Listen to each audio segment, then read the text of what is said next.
Hey, welcome back. So today we're going to be architects, but not of buildings. We're going to be architects of the money that builds them. We are literally going to build a financial skyscraper right from the ground up. And our blueprint for this whole thing? It's called the capital stack. Let's get into it. I mean, think about it for a second. How does a $1 billion skyscraper actually get paid for? It's a huge question, right?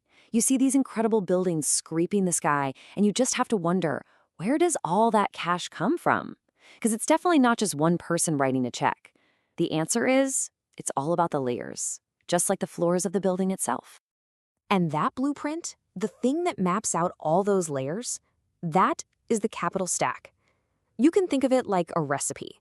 It combines different kinds of money from all these different sources, all to make one massive project happen.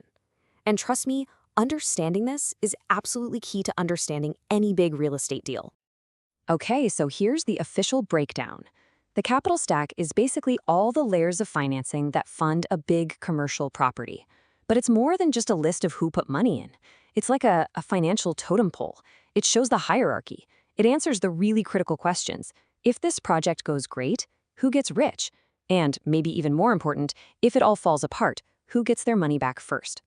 So when you boil it all down, the stack is split into two huge categories. On one side, you've got debt. This is just borrowed money, simple as that. It has to be paid back, usually with interest. It's lower on the stack, which means it's safer. Then, on the other side, you have equity. This is the owner's own money, their skin in the game, as they say. And it sits way up at the top, which makes it the absolute riskiest position to be in. All right, let's start building our financial skyscraper. And just like a real building, we're going to start from the ground up with the safest, most solid layer there is, the debt foundation. And that foundation, well, it's almost always the first mortgage. This is the primary loan, the big one, typically coming from a traditional bank you've heard of. Seriously, think of this as the solid concrete bedrock for the entire financial structure. Everything else is going to be built right on top of this.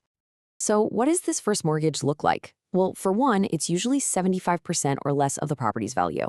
And because it's first in line to be repaid if anything goes wrong, lenders see it as really low risk.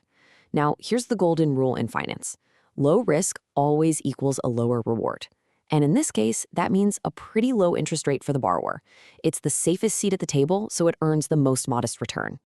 But, a first mortgage almost never covers the entire cost of the project. So, to get our skyscraper built all the way to the top, developers need more money. They start adding more layers of financing. And as we climb up this stack, the risk and, of course, the potential reward starts to climb right along with it. And this brings us to what might be the single most important word in this whole conversation, priority. Priority is everything in the capital stack. It is the legally binding pecking order for who gets paid back and when.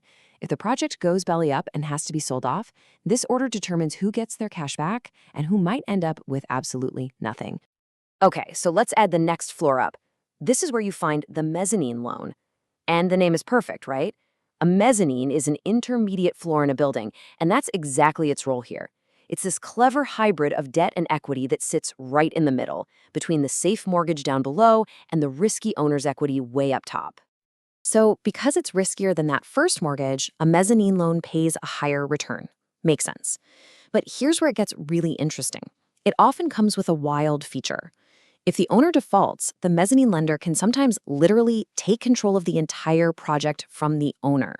That's a massive amount of power, and it's the trade-off for taking on that middle ground risk. But hey, sometimes even a first mortgage and a mezzanine loan aren't enough to get to the penthouse. That's where junior mortgages come into play. We're talking second or even third mortgages. You can think of this as the developer trying to squeeze every last drop of financing out of the property to push the project over the finish line. But all that extra financing, it comes at a very steep price. Because their priority is so low, they only get a dime after the first mortgage is totally paid off. Junior mortgages have much higher interest rates plus extra fees. It just perfectly illustrates that core relationship. The lower your priority, the higher your risk, and the higher the cost of your money. Simple as that. So let's just put all that debt stuff together for a second. This table sums it up perfectly. You've got the first mortgage down on the safe ground floor. Highest priority, low risk, low return. Way up on a much shakier floor, you've got the junior mortgage. Lowest priority, super high risk, but a high potential return for the lender. And that mezzanine loan? It's sitting right there in the middle, balancing risk and reward. Okay, so we've built our foundation and the main floors with all that debt. Now it's time to add the penthouse suite. This is the riskiest, but also potentially the most profitable part of the entire structure, the owner's equity. So, what exactly is equity? Well, it's just ownership. It's the money put in by the developer or their investors. It is their skin in the game. And what's really important here is that this is not a loan. There's no interest rate, no repayment schedule. This is the capital that takes the ultimate risk, all in the hopes of getting the ultimate reward. And this right here is the fundamental trade-off of being the owner. If the project loses even a single dollar, that dollar comes out of the equity portion first. If the project goes bankrupt, every single lender, the first mortgage, the mezz loan, the junior mortgage, they all get paid back in full before the equity owner sees 1 cent. But if the project is a huge success, all the profit that's left after paying back the debt belongs to them. And that is why developers take on all this risk. It's a high-wire act with no safety net, but the potential payoff can be absolutely massive. So there you have it. That's our complete blueprint. Investors look at this entire stack to really, truly understand the risk in any deal. But you've probably heard of another, simpler metric people use to get a quick first look at a property's performance. Let's talk about how that fits into all of this. That metric is the capitalization rate, or cap rate for short. Now, this is not a layer in the stack. It's a totally different tool. It's just a simple formula. You take the property's annual income and you divide it by its price. It's a quick and dirty way to get a sense of the potential return. Generally, a higher cap rate might mean higher risk, and a lower one means lower risk. But, and this is a really big but, a cap rate does not tell you the whole story. Not even close. It doesn't show you the structure of the deal. Is it financed with safe, cheap debt, or is it loaded up with super risky, expensive junior mortgages? To really understand the true risk of an investment, you have to look past the cap rate and analyze the entire capital stack. So that brings us right back to you. Now that you've seen the blueprint, now that you know how this financial skyscraper is built, where would you choose to put your money? Would you want to be the safe, steady first mortgage lender on the ground floor?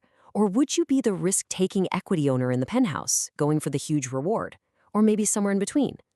The capital stack, well, it gives you the map to make that choice.